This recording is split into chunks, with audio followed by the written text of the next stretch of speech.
बिस्मिल्लाहिर्रहमानिर्रहीम। अस्सलाम वालेकुम व्यूवर्स, आज भी मैं आपके लिए बहुत ज़बरदस्त एक रेमेडी बताने जा रही हूँ। इस रेमेडी को भी आप चलते फिरते यूज़ कर सकते हैं और आपको इसके बहुत अच्छे रिजल्ट मिलेंगे। जब भी आपने इस रेमेडी को यूज़ करना है आपका चेहरा निखर जाएगा और फ्रेश हो जाएगा। आपने क्या करना है, सारे दिन में जब भी आप अपना चेहरा धोती हैं, किसी भी चीज़ के साथ धोती हैं, फेस वॉश के साथ या साबुन के साथ, तो उसमें एक पाउडर डाल लिया करें और डालकर अपने चेहरे के ऊपर मल मल के धो लिया करें, तो आपको इसके उसी का रिजल्ट मिल जाएंगे और आप इसका रिजल्ट देखें यकीनन बहुत ज्यादा खुश हो जाएंगे। तो चलते हैं टाइम वेस्ट के बगैर रेमेडी की तरफ। मैं आपको बताती हूँ कि इस पाउडर को हमने तैयार किस तरीके से करना है। सबसे पहले आपने इधर सिलिकॉन एबर्ट्स की टैबलेट ले लेनी है। अगर आपके पास कोई भी विटामिन सी का पाउडर है तो वो भी ले सकते हैं या विटामिन सी की टैबलेट भी ले सकते हैं। लेकिन अगर आपके पास विटामिन सी का पाउडर या टैबलेट नहीं है तो आप इसकी जगह चीनी को भी डाल सकते हैं। ठीक है, इधर मैं तकरीबन एक गोली विटामिन सी की डाल के इसको अच्छे तरीके से क्रश कर लूंगी। इस पाउडर को बनाकर आप किसी एयर टाइट जार में रख लें और जब भी आपने अपना हाथ और मुंह धोना हो तो इसको डाल के हाथ और मुंह धो लिया करें। इसको अपने वॉश बेसिन के ऊपर भी रख सकते हैं, आपको इसके बहुत अच्छे रिजल्ट मिलेंगे। अच्छा, जब पाउडर ये अच्छे तरीके से मिक्स हो जाए तो नेक्स्ट में हमने इसके अंदर थोड़ा सा बेसन को ऐड करना है। बेसन को आपने बहुत ज़्यादा ऐड नहीं करना, ठीक है। बेसन को आपने थोड़ा सा ऐड करना है, तकरीबन आप हाफ टी स्पून कर लें और इसको फिर दोबारा मिक्स कर लें अच्छे तरीके से। और ले दीजिए, हमारा पाउडर बन के रेडी हो चुका है। यूज़ हमने किस तरीके से करना है वो भी मैं आपको बता देती हूँ।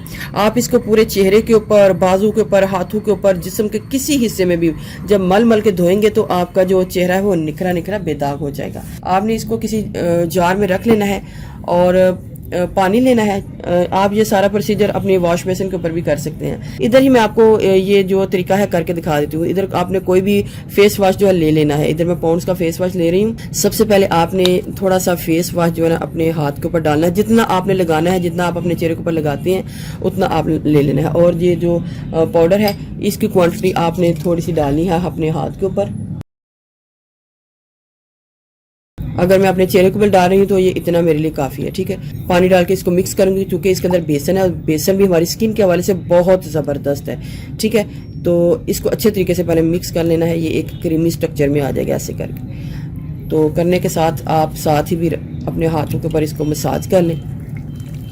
मसाज आपने 2 से 3 मिनट करना है। मसाज जो है ना वो आपने ज़्यादा से ज़्यादा करना है। मसाज के ऊपर ही ये ज़्यादा डिपेंड करता है कि कितना आपकी स्किन के ऊपर इसका ग्लो आएगा। ग्लो भी आएगा और आपकी स्किन जो फ्रेश भी हो जाएगी। जिधर भी आपका कालापन है आपने इसको डाल डाल के धोना है। अगर आपको फील होता है कि पाउडर कम है तो आप पाउडर को और भी डाल सकते हैं। ये ऐसा नहीं कि आप पाउडर को और नहीं डाल सकते। फिर दोबारा डाल के इसको मिक्स कर लें।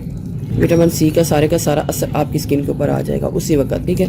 और 2 से 3 मिनट बाद आपने अपने हाथों को नॉर्मल पानी के साथ धो लेना है। आपका चेहरा उसी वक्त खिल जाएगा, निखरा निखरा बेदाग हो जाएगा और बहुत ही साफ सुथरा हो जाएगा। ऐसे फील होगा कि जैसे हमने कोई बहुत ही अच्छे वाला कोई फेशियल वगैरह करवाया हो या फिर कोई बहुत ही अच्छी कोई ब्यूटी क्रीम लगाई हो जिससे हमें इसके फ़ौरन रिजल्ट जो है मिल जाएंगे। आप ये देखें इसका रिजल्ट कितना ज़बरदस्त आया है। आप इसको दिन में 2 बार भी यूज़ कर सकते हैं, 3 बार भी यूज़ कर सकते हैं। इसका कोई भी साइड इफेक्ट नहीं है, ठीक है। तो आप इसको बना के ज़रूर यूज़ कीजिएगा। ये थी एक छोटी सी टिप।